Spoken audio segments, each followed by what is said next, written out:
মোনাজাতের গুরুত্ব ও ফজিলত। মুমিন বান্দার জীবনে দোয়া অত্যন্ত গুরুত্বপূর্ণ একটি বিষয়। দুনিয়া ও আখেরাতে সকল আশা আকাঙ্ক্ষা পূরণ হওয়া, সব ধরনের কল্যাণ ও মঙ্গল লাভ করা এবং সর্বপ্রকার বালামুসিবত ও অকল্যাণ অমঙ্গল থেকে নিরাপদ থাকার একটি অন্যতম মাধ্যম হচ্ছে দোয়া।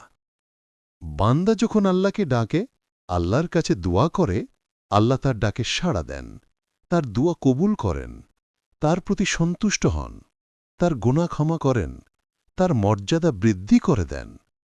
পবিত্র কুরআনে ইরশাদ হচ্ছে, উদউনি আস্তাজিব লাকুম ইন্নাল্লাযীনা ইস্তাকবিরুনা আন ইবাদাতি সায়াদখুলুনা জাহান্নামা দাখিরিন।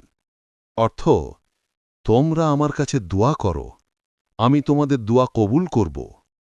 যারা অহংকারবশত আমার ইবাদত থেকে বিমুখ থাকবে, অর্থাৎ আমার কাছে দোয়া করার ব্যাপারে অহংকার করবে, তারা লাঞ্ছিত হয়ে জাহান্নামে প্রবেশ করবে। সূরা মুমিন আয়াত ৬০।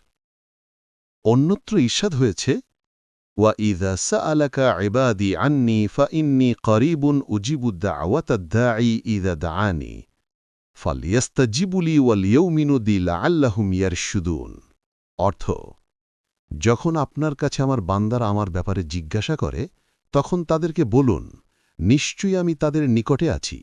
দোয়াকারী যখন আমার কাছে দোয়া করে, তখন আমি তার দোয়া কবুল করি। সুতরাং তারাও, আমার বান্দারাও যেন আমার কথায় সাড়া দেয়, আমার আদেশ নিষেধ মেনে নেয়, আমার প্রতি ঈমান রাখে, তাহলে তারা সঠিক পথপ্রাপ্ত হবে।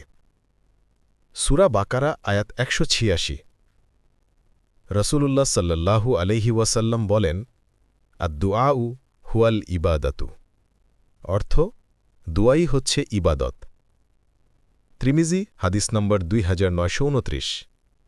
তিনি আরও বলেন, আদ-দুআউ মুখুল ইবাদাতে। দোয়া হচ্ছে ইবাদতের মগজ। তিরমিজি হাদিস নম্বর ৩৩৩৭। তিনি আরও বলেন, লাইসা শাইয়ুন আকরামা আলাল্লাহি তাআলা মিনাদ দুআই। অর্থ, আল্লাহর নিকট দুয়ার চেয়ে অধিক প্রিয় ও মর্যাদাপূর্ণ কোনো জিনিস নেই। তিরমিজি হাদিস নম্বর ৩৩৭০। তিনি আরও ইরশাদ করেন, মাল্লাম ইয়াসআলিল্লাহা ইয়াগদাবা আলাইহি। অর্থ, যে আল্লাহর কাছে চায় না, আল্লাহ তার প্রতি অসন্তুষ্ট হন। তিরমিজি হাদিস নম্বর ৩৩৩৭। তিনি আরও বলেন, আদ-দুআউ সিলাহুল মুমিনি ওয়া ইমাদুদ্দীনে ওয়া নূরুস সামাওয়াতি ওয়াল আরদি। অর্থ, দোয়া মুমিনের অস্ত্র, দ্বীনের স্তম্ভ, আসমান ও জমিনের নূর। মুস্তাদরাকে হাকিম হাদিস নম্বর ১৮১২।